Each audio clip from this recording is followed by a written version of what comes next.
Pemerintah Provinsi Sumatera Selatan menggelar acara peringatan Hari Ibu ke-94 tahun di Ballroom Hotel Suwarna Dwipa Palembang pada Selasa 13 Desember 2022. Wakil Gubernur Sumsel Haji Mawardi Yahya mengajak masyarakat menjaga hak kesetaraan perempuan dan meningkatkan pemberdayaan dalam pengembangan sektor ekonomi kewirausahaan. Melalui peringatan Hari Ibu tahun 2022, Mawardi Yahya menyampaikan bahwa Pemprov Sumsel selalu ikut andil untuk menyetarakan hak perempuan.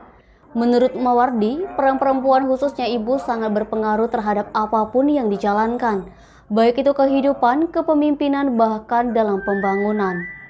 Untuk itu, Mawardi meminta masyarakat agar menjaga hak kesetaraan perempuan. Selain itu, Mawardi mengatakan, momen Hari Ibu ini diharapkan juga dapat membangkitkan semangat untuk lebih berbakti kepada seorang ibu. Mawardi mengajak masyarakat untuk meningkatkan pemberdayaan perempuan dalam ekonomi kewirausahaan. Hal ini guna mempercepat pemulihan perempuan berdaya Indonesia maju dan tangguh. Menurutnya, pemberdayaan perempuan juga harus lebih maju untuk mewujudkan ketangguhan khususnya di sektor ekonomi kewirausahaan. Edi Sumikdotku melaporkan.